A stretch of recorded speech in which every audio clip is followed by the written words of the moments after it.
robots, arson, war crimes, and of course, at the center of it all, Heinz Doofenshmirtz. Today, we're going to take our favorite Disney character and drop him into Rimworld. We're going to aid Doof in his quest to Be all over the tri-state area! Oh, what am I doing with my life? But of course, to do that, we first must construct our weaponized robot army. Doof begins with just 2 robots, our hauler and constructor. I first threw together a quick outline for the base's general design. Doof immediately got to work and threw together our main storage room and power supply. Our robots needed to recharge and produced a buildup of toxic waste. What did I do with the toxic waste? I very carefully and professionally dumped it on the edge of the map. A planet-bound shuttle ended up crashing nearby our base. There were 5 bodies and 3 survivors. I wasn't sure if Doof wanted to bother trying to recruit them, but he healed up the survivors for the medical experience, if nothing else. Unsurprisingly, his natural charm and handsome looks wooed over one of the survivors, and they decided to join us. He ran over to our base and right away began eating Doof's limited food supply. He also didn't have many decent traits, so we reacted the same way any rash person would, by harvesting his organs. Watch this, Lise. You can actually pinpoint the second when his heart rips in half. And now. It was finally time to name our colony. So obviously I had to go with Doofenshmirtz Evil Incorporated. After hours. We made some massive graves nearby because leaving corpses in our storage room would make Doof sad. Doof finally finished the roofing for the main storage house and the base is looking more complete. So we began adding 2 more rooms, one for crafting and one as a fancy dining room. We still hadn't set up a food source yet, so I threw down a spot for Doof to plant some rice. Doof, of course, wouldn't have the time to do all these tasks himself. So we began gestating more robots, one tailored for fighting and the other for our farming. I decided to give our robots actual names and tried to stay on theme. Our haulers were named Buford, our constructors Phineas, and our military robots were named Norm. I got a squirrel on a treadmill where my heart should be. We got this really cool vent where a space battle was happening right above us. This meant all the wreckage was falling near our base, and of course, the survivors. We tried to save as many of them as we could, but just like last time, it was more for the medical experience, and I didn't plan on recruiting them to join. And yet again, they craved the Doof anyways. One of them joined our colony, and this time they had decent abilities, so we let them stay around. Another survivor tried to join, but unfortunately, Logan was However, his timing was perfect. Our new good colonist was about to have a mental break, and lucky for us, they had the trait Bloodlust, where they get a mood buff from hurting others. So we mashed 2 potatoes with 1 fork and had them take care of our new friend.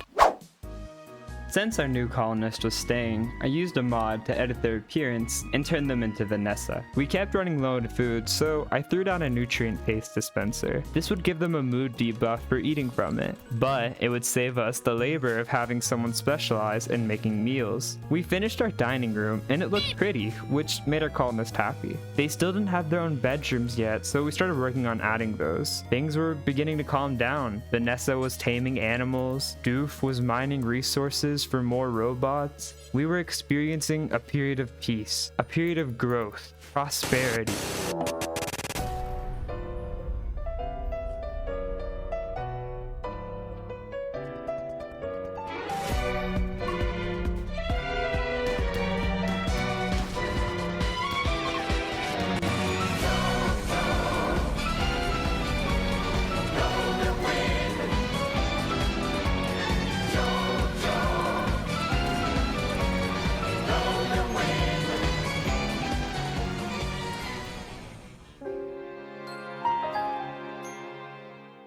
Overconfidence, a slow but insidious killer. My unbridled faith in Doof led to my oversight of how unprepared we were for raids. But, like all good heroes, Doof isn't going down without a fight.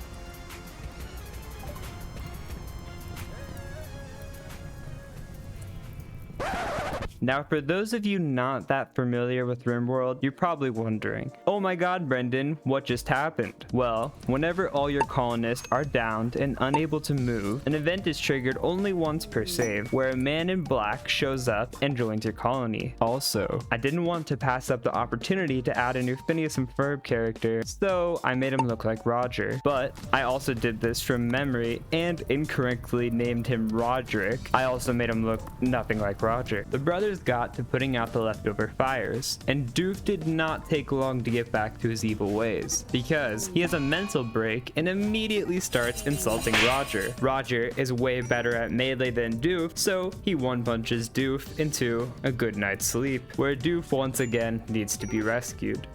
Unfortunately, we lost Vanessa to the raiders, and it was clear Doof and Roger were not going to be getting along. We began to rebuild our home. Fortunately, as long as we still had the robot corpses, they could be revived for the cheap price of some steel. Upon further inspection of Doof's health, I noticed he was missing his leg, so we had Roger slap on a sick-ass peg leg. Roger took Vanessa's old room, and things were finally getting back to normal. I added 2 more rooms for crafting so that we could start producing parkas to sell for money. We were beginning to run low on steel, and aside from mining, buying it was our second best option. We had a raider try to attack us, but thankfully it was only one dude this time, so we handled him super easily. After we downed him, we did our best to save him. I was hoping to capture and release him to improve our relationship with the faction that he was from. We began construction on a wall around our base to protect us against future raiders, and I sent Roger out to try and trade with nearby cities for steel to make more robots. So while he was doing that, I had Doof begin mining the entire mountain. This was also in hopes of finding more steel. I made an oopsie, and I realized none of the cities nearby wanted to buy any of the shit Roderick was selling, so we just had him come back home. Doof finally struck steel, but before we could mine it all out, a pack of hares showed up at our base, infected with scaria and looking for blood. I looked over at the threat, and I thought I saw only 2 of them, so I kind of disregarded them as a threat. Of course, I was dead wrong, and only when they were a few feet away from our base, I noticed that there were 9 furry friends coming for Doof's life. I ordered all the robots to run to Doof's aid and act as meat shields so he could run to safety. Mind you, Doof was running for his life with a peg leg. In the midst of the battle, a transport pod crashed nearby with a bison named Tumbleweed, and this is perfect for us because our last hauling animal had recently just died from an infection. So we finished killing up the hares, and I sent Roderick to rescue Tumbleweed, while Doof went and patched himself up. Somehow, it was a win-win-win all around. Doof was fully healed, the bison was safe in our pen, and all the hares got killed. With everything out of the way, Doof was able to finally return and begin mining for more steel. We were finishing up the walls around our base, so I constructed a spot for a kill box to be made. Let me give you a quick lesson for those of you unfamiliar with Rimworld. Raiders that are trying to invade our colony will almost always try to take the path of least resistance. So, by allowing a singular area with a hole in our wall, we can funnel the raiders through one spot into our base. This allows for us to have the advantage over our attackers and makes handling raids more manageable. We also can load the entrance with a plethora of traps. There are some insanely complicated and elaborate kill box designs you can make. Some that can even cheese the game mechanics in some really cool ways. But because my brain's too smooth to implement those, we have this more simplistic design that I came across on Google. While I was finishing up the kill box, we got a raid from an enemy faction. This would be the prime time for us to test out our new creation. Everyone rushed to their places, and favorably enough, our kill box was working as intended. The raiders were running in through the isolated spot, and many of them were stomping right onto the many spike traps we laid in the hallway. Most of them even got knocked from the traps themselves, but the unlucky few who kept crusading onwards met the wrath of Dr. Heinz Doofenshmirtz. They began to flee, and we sniped down the few survivors we could. With their downed comrades being left behind, we did the same thing as before and tried to save a few in hopes of capturing and releasing them to improve our relationship with their factions. Things settled back down, and one of the factions reached out to us with a mission. Apparently, an enemy of their base had set up a camp nearby their city. The camp was guarded, and they wanted us to go and take care of them. In exchange, they let us keep whatever we may find and offered us goodwill between our bases. We accepted their request, but didn't set up just yet. First, we wanted to farther solidify our own defenses, so we added an extra layer to our wall to ensure raiders would enter through our kill box. Doof was still traumatized by our first big raid where they lit our base on fire, so we implemented fire foam poppers. We put them in our storage room to prevent a repeat of last time. We finally sent Doof on his way and had him bring the norm bots and the farming bots with him. He arrived and we began our attack.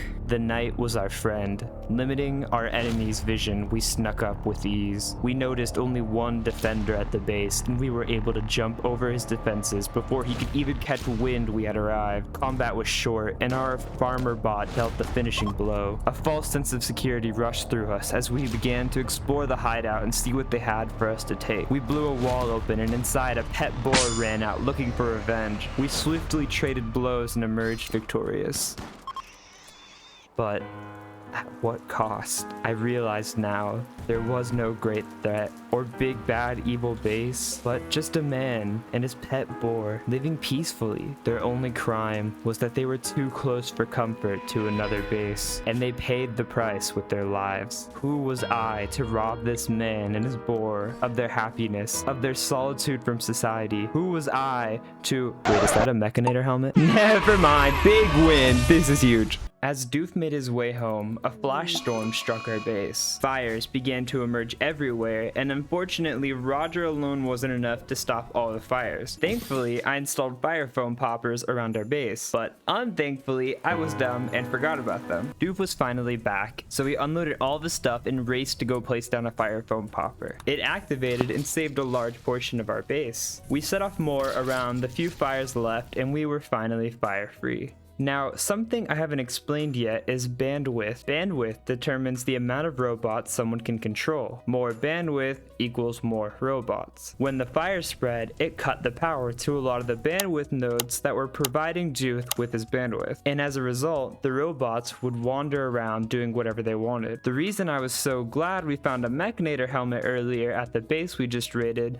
was because that helmet would give us additional bandwidth just for wearing it. A simple solution would have just been for Doof to throw on the helmet. He then would be able to regain control. But once again, I'm not that smart. I forgot all about the helmet. So I idly waited for Doof and Roger to repair the bandwidth nodes. This resulted in the robots deciding they really wanted to just beat up Doof. And Doof, being Doof, was knocked out. Roger was able to rescue Doof, and around now I remember the helmet existed, so I had Doof get up and slap it on. With all the trees and weeds cleared from our kill box, it was looking super official now. For the first time, I felt genuinely confident we were prepared for any problems that could be thrown our way. So I decided we were ready to summon the Diabolus threat. The Diabolus threat was the first of the 3 mechanical bosses you can fight. But don't you think for a second they aren't just as ferocious and deadly. If we managed to kill the Diabolus threat, it would mean receiving a signal chip. The signal chip could be studied by Doof and unlock us a new branch of research, allowing us to make robots that can shoot 5 times as far, be incredibly fast and dangerous in melee, spew fire at extraordinary rates, and mine through mountains at inhuman speed. In its essence, we hit a skill ceiling, and killing the Diabolus would shatter the roof above.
We killed Diabolus. Doof was now one step closer to taking over the tri-state area. Roger got them all patched up and healthy. I was filled with pride knowing what we accomplished here today, but I was even more excited for what our future would hold. Was this the end of our story for Dr. Heinz Doofenshmirtz? Of course not. This is only the beginning, because next time...